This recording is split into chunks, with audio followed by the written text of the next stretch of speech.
क्षमा करें माता, मैंने ही इन्हें भोजन ग्रहण करने का आग्रह किया था। इसमें इनकी कोई भूल नहीं है। किंतु राम, यदि तुमने आग्रह किया भी था तो इन सबको समझना चाहिए कि ये सब राज नियम के विरुद्ध है। सेवक और शासक है तो मनुष्य ही ना। इनका जन्म राज परिवार में नहीं हुआ, उससे इनका मान सम्मान तो नहीं घट जाता है ना। यदि हमारे सेवक भूखे रहे तो हमारा भी कोई अधिकार नहीं है भोजन करने का। राजकुमार का कर्तव्य है कि अपने प्रजा की देखभाल करें, उनकी सुख सुविधा का ध्यान रखें। किंतु राम, ये सब सेवक हैं। क्षमा करें माता, अधीनता का अर्थ तुच्छ नहीं होता।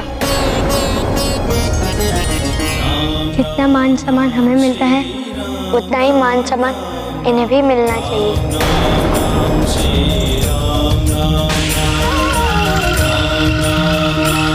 और किसी को मान सम्मान देने से हमारा मान सम्मान नहीं घट जाता है माता।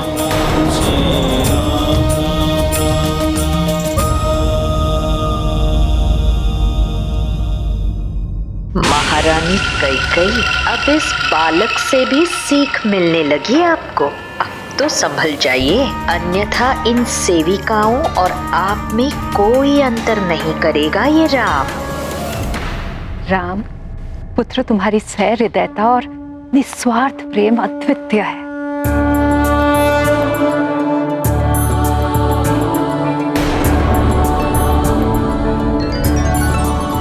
भयभीत मत हो, बैठ जाओ और प्रेम से भोजन ग्रहण करो।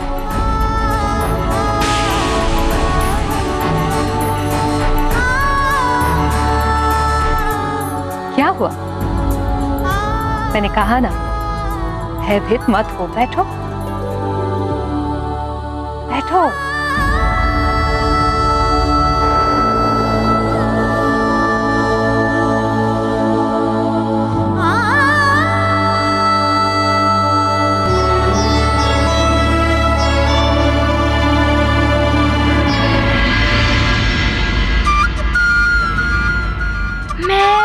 परोस देता हूँ। अच्छा।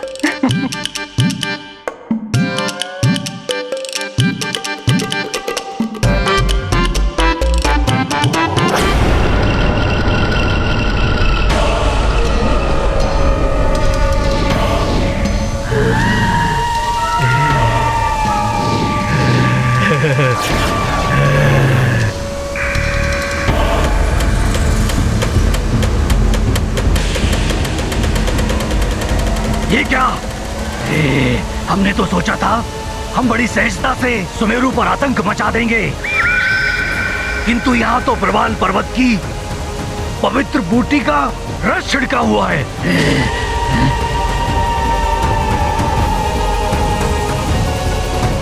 अब हम कैसे सुमेरु वासियों के देह में प्रवेश करेंगे? किंतु समय कम है हमारे पास, हमें शीघ्र ही कुछ करना होगा।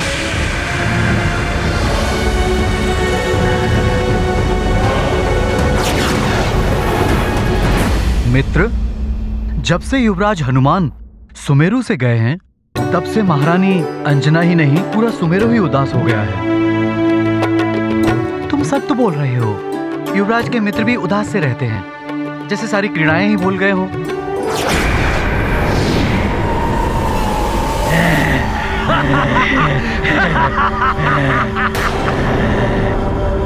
हम भले ही इनकी देह में प्रवेश ना कर सके, बुद्धि तो भ्रष्ट कर सकते हैं, इनका माथा फिरा तो सकते हैं।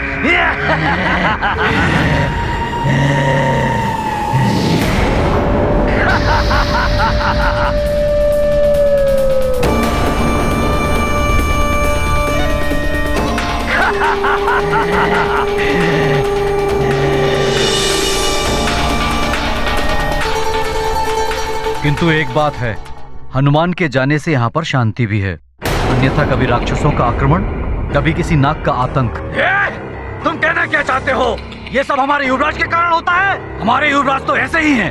युवराज के बारे में कुछ मत कहना, नहीं तो तुम क्या कर लोगे?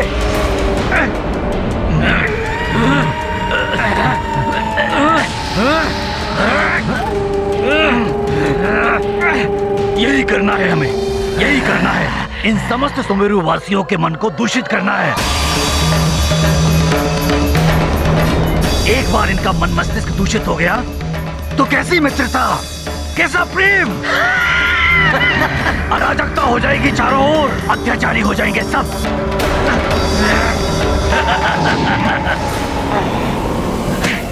राजन, यज्ञ की सभी मंत्रित की हुई पवित्र भस्म को इन सेवकों के द्वारा राजभवन के चारों ओर बिखरवा देने से पिशाच आदि बुरी शक्तियां जो कहीं भी छुपकर बैठी हो सब भाग जाएंगी। इस भस्म को पूरे नगर में छिड़कवा दीजिए। अवश्य गुरुदेव, ऐसा ही होगा। सुमन जी महाराज। आप और सेवक और रक्षकों को इस पवित्र भस्म वर्षा के कार्य में नियुक्त करा दीजिए। जी। संपूर्ण अयोध्या में इस पवित्र भस्म का वर्षाव अत्यंत आवश्यक है। जितनी शीघ्र हमें उन पिशाचों से मुक्ति मिलेगी उतना हम सबके लिए अच्छा होगा। 2 बार आक्रमण कर चुके हो। प्रथम यज्ञ भंग करने का प्रयास किया और द्वितीय राजभवन के कक्ष से राम के अपहरण करने का प्रयास किया। सुमन जी, शीघ्र जाइए आप। जो आज्ञा महाराज।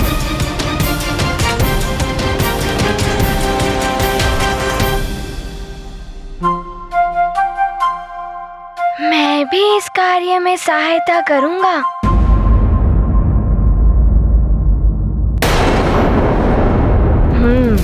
अब मैं राम भैया को दिखा दूंगा कि मैं हनुमान से भी अच्छा कार्य कर सकता हूँ।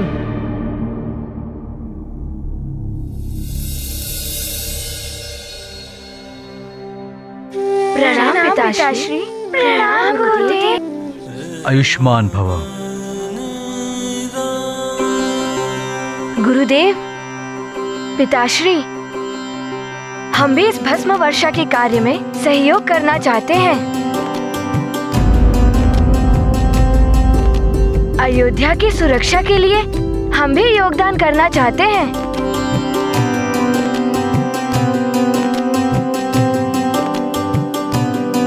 पुत्र लक्ष्मण, मुझे अत्यंत प्रसन्नता है कि तुमने स्वयं इस कार्य में भाग लेने की इच्छा प्रकट की है। जब राज परिवार के सदस्य ऐसे जनहित कार्य में भाग लेते हैं तो उत्साह और भी बढ़ जाता है। और वैसे भी इस कार्य के लिए हमें व्यक्तियों की आवश्यकता तो थी, क्योंकि इस पवित्र भस्म को एक दिन के पूर्व ही हमें संपूर्ण अयोध्या में छिड़काव करना है।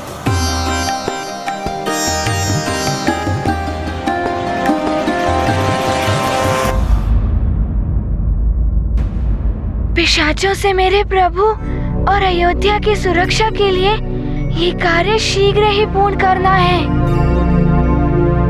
क्षमा करें गुरुदेव। महाराज, आप मुझे आज्ञा दें। मैं ये कार्य शीघ्र से शीघ्र पूर्ण कर सकता हूँ। मैं उड़कर ये पवित्र भस्म छिड़क सकता हूँ और उड़कर भस्म छिड़कने से कम समय में ये कार्य पूर्ण हो जाएगा और इन सबको श्रम करने की आवश्यकता भी नहीं होगी। हनुमान, यदि तुम ऐसा करते हो तो इससे हम सबकी सहायता हो जाएगी।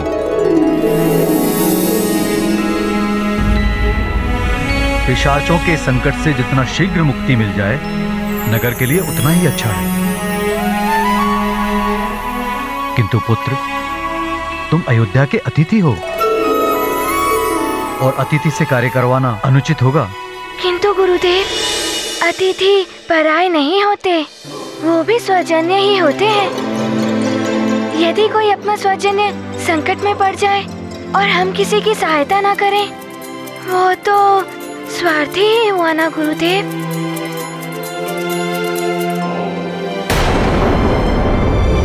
मुझे आज्ञा दें। धन्य हो हनुमान, तुम धन्य हो। तुम्हारे माता पिता ने उत्तम संस्कार दिए हैं। मेरी आज्ञा है, शीघ्र ही ये कार्य पूर्ण करो।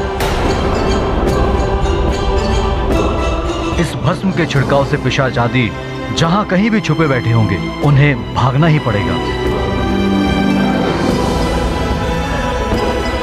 हनुमान, तुम धन्यवाद के पात्र हो, किंतु पुत्र, तुम अकेले इस कार्य को कैसे कर पाओ? क्योंकि पवित्र भस्म की मात्रा बहुत अधिक है, तुम एक साथ इसे नहीं ले जा सकते हो। तुम अपने साथ इन सेवकों को भी ले जाओ जो आपकी सहायता करेंगे। आप उसकी चिंता ना करें महाराज, मैं कम से कम समय में ये कार्य भली भांति पूर्ण कर लूंगा। बस आप मुझे आज्ञा दें।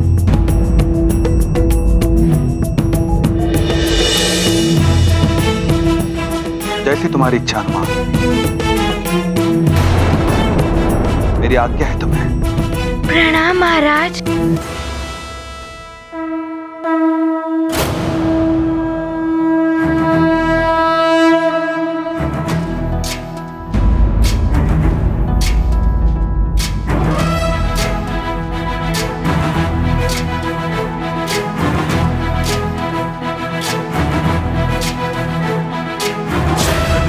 ज्ञान गुण सागर जय कपीस दिवलोक उजागर। जय हनुमान ज्ञान गुण सागर जय कपीस दिवलोक उजागर। दूत अतुलित बल धामा, अंजनी पुत्र पवन सुत नामा। महावीर विक्रम बजरंगी, कुमति निवार सुमति के संगी। जय हनुमान ज्ञान गुण सागर जय कपीस दिवलोक उजागर। हमें ज्ञान नहीं था गुण सागर जय कपीस दिवलोक हनुमान तो विशेष शक्ति से युक्त है। कुंडल कुंचित केसा, हाथ वज्र और ध्वजा विराजय। कांधे मूंज जनेऊ साजय। जय हनुमान ज्ञान गुण सागर जय कपीस दिवलोक उजागर। जय हनुमान ज्ञान गुण सागर जय कपीस दिवलोक उजागर। जय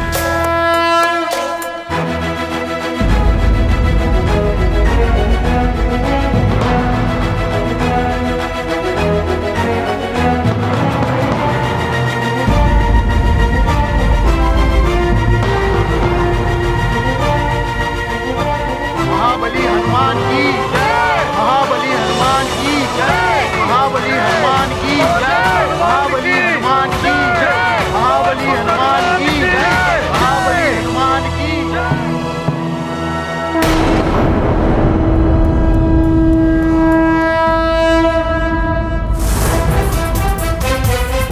हनुमान का ये घमंड अच्छा नहीं है, सदैव दिखावा करने लगता है।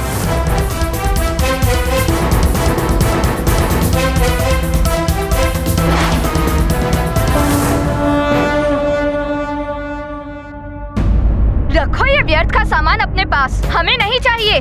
पुराना सामान बिक्री करते हो। ये अनुचित है मुखियन जी। जब आपको नहीं चाहिए था तो आपने क्रय क्यों किया?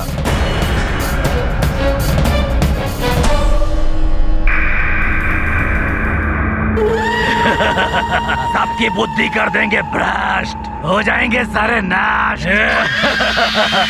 अवश्य महाराज केसरी से मैं कहूंगा आपके इस अनुचित व्यवहार के बारे में। महाराज केसरी क्या करेंगे? अरे कैसे राजा है वो, अपने पुत्र तक को दे दिया उन्होंने अपरिचित वैद्य को। रखो ये सारा सामान अपने पास।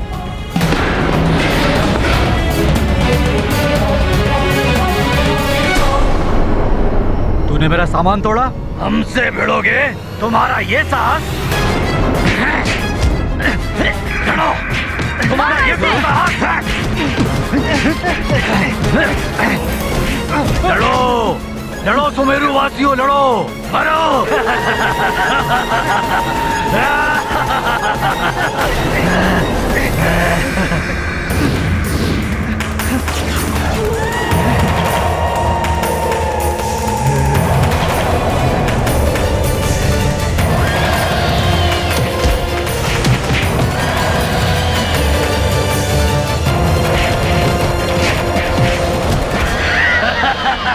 आधा कार्य तो मेरा पूरा हो ही गया है। अब लक्ष्य सुमेरु का राजभवन। बस सुमेरु का राजभवन और उसकी अंजनी माँ, और ये सूचना पाते ही हनुमान एक क्षण भी नहीं रुकेगा अयोध्या में।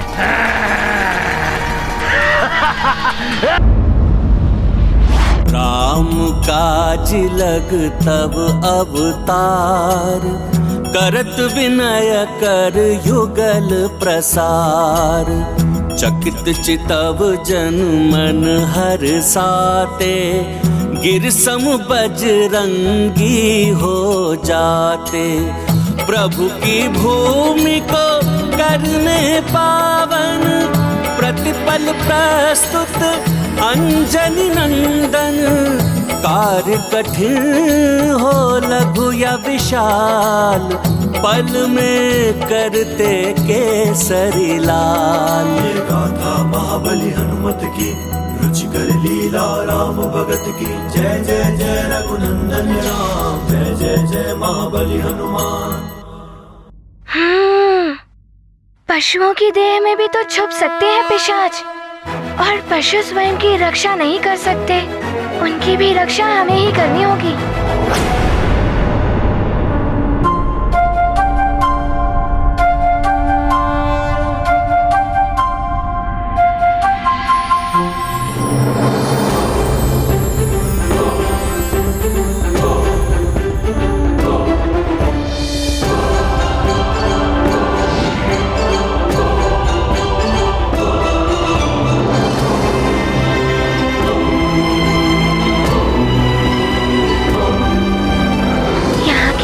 तो सुना था पिशाचों का गृह स्थान है ये। यहाँ से तो अवश्य निकलेंगे पिशाच।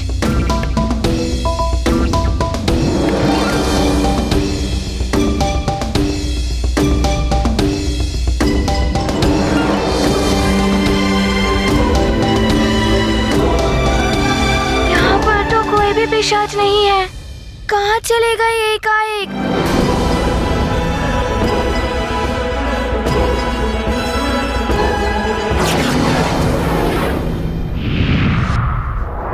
हनुमान भैया आते ही होंगे अपना कार्य पूर्ण करके।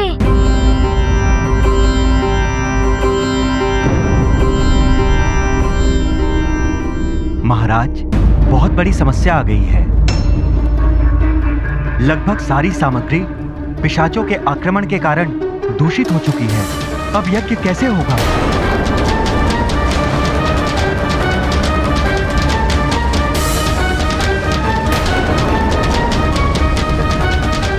प्रणाम महाराज। ये अच्छा नहीं हुआ राजन।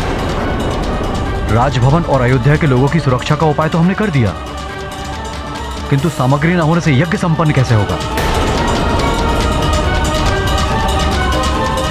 पिशाचों का प्रभाव अयोध्या के आसपास बढ़ता ही जा रहा है।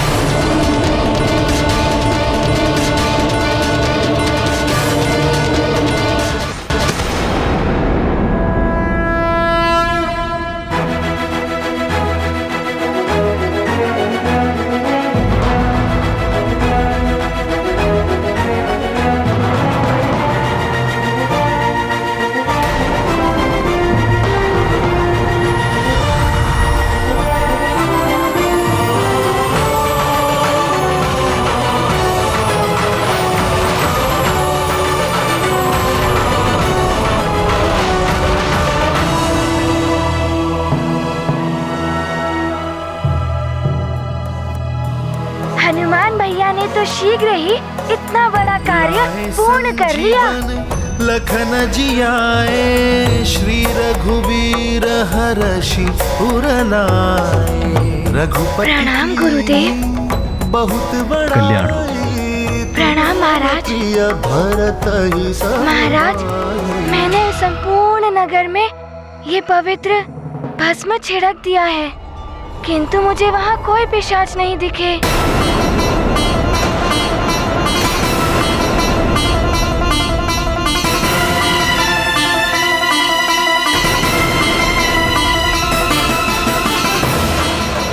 आश्चर्य, अकस्मात सारे पिशाच कहाँ चले गए?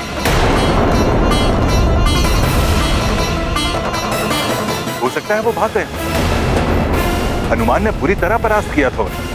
नहीं सुमंत जी, पिशाच बहुत हठी होते हैं, इतनी सहजता से किसी का पीछा नहीं छोड़ते।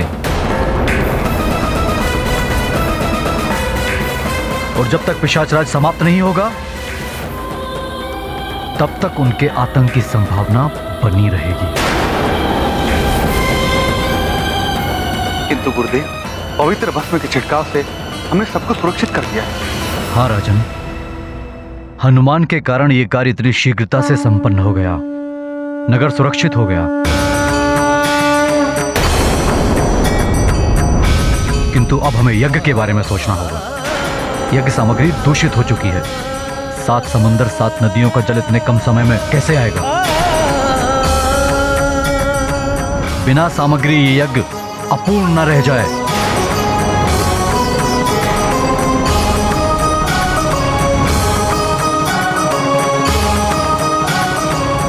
न जाने क्या होने वाला है।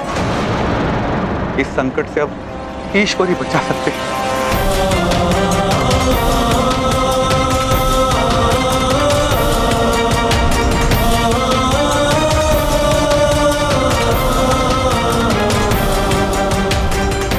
गुरुदेव, यज्ञ में किसी प्रकार की रुकावट उत्पन्न नहीं होनी चाहिए। मैं शीघ्र कुछ व्यवस्था करता हूं।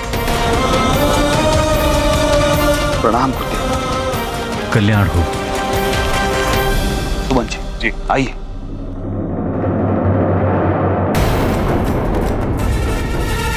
यदि ये यज्ञ अपूर्ण रह गया तो बड़ा अनर्थ हो जाएगा। प्रभु राम युवराज नहीं बन पाएंगे। मैं ऐसा नहीं होने दूंगा। किंतु मैं करूं क्या?